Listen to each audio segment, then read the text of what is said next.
সংবিধানটা সংশোধন করতে করতে এমন একটা জায়গায় চলে গেছে, সেই সংশোধন ওই সংবিধানটাকে আবার পুনরায় যদি আমরা আনতে হয় তাহলে একটা কমিশন গঠন করতে হবে। সেই কমিশনের মাধ্যমে আবার সংবিধানটাকে আবার সুন্দর একটা কাঠামো স্ট্রাকচারে নিয়ে আসতে হবে।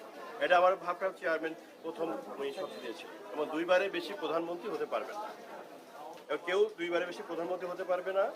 তারপরে মনে করেন যে বিচার বিভাগ, যেটা বিচার বিভাগ, আইন বিভাগ, হ্যাঁ স্বাধীনতা, মনে করেন প্রধানমন্ত্রী বা মন্ত্রী পরিষদ, এগুলো আইনসভা যেটা সংসদ বলে, এগুলো থাকবে, সব প্রত্যেকটা জিনিসটা থাকবে, তার নিজস্ব গতি থাকবে, নিজস্ব গতিতে চলতে থাকবে। এখানে কেউ ধরেন ইন্টারফিয়ারেন্স করতে পারবে না। তারপরে ধরেন যে দুই কক্ষ বিশিষ্ট হবে, সংসদ হবে, একটা উচ্চ কক্ষ, একটা নিম্ন কক্ষ। নিম্ন কক্ষে যারা আমাদের মতো যারা নির্বাচন করে নির্বাচিত হয় সংসদে যাবে, এরা লেজিসলেটর, যাকে বলা আইন প্রণেতা, এই আইন প্রণয়ন করবে এই সংসদের এই নেতৃত্ব নিম্ন কক্ষের।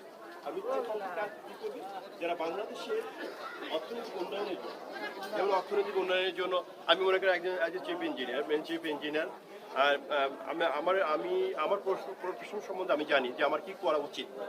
আমি আমার জায়গায় সর্বোচ্চ জায়গায় আমি আছি, তো সেই জায়গাতে আমাকে কি কি করলে আমার দেশে অর্থনীতি হবে। যেমন ম্যারিটাইম সেক্টরে আমরা যে প্ল্যান করছি, অলরেডি আমরা সে প্ল্যান করছি, আমরা ক্ষমতায় আসলে আমরা 50 লক্ষের মতো লোক আমরা কর্মসংস্থান সৃষ্টি করতে পারি।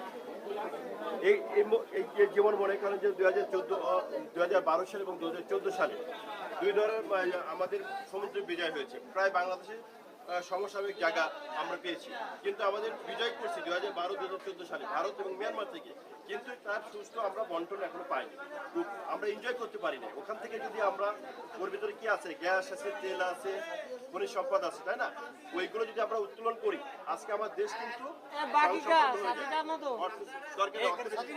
অর্থনীতি নির্ভর একটা দেশ হয়ে যায়। তাহলে আমার ওইগুলো সুষ্ঠু বন্টন করতে হবে। এগুলো আমাদের একটা মাস্টার প্ল্যান আছে।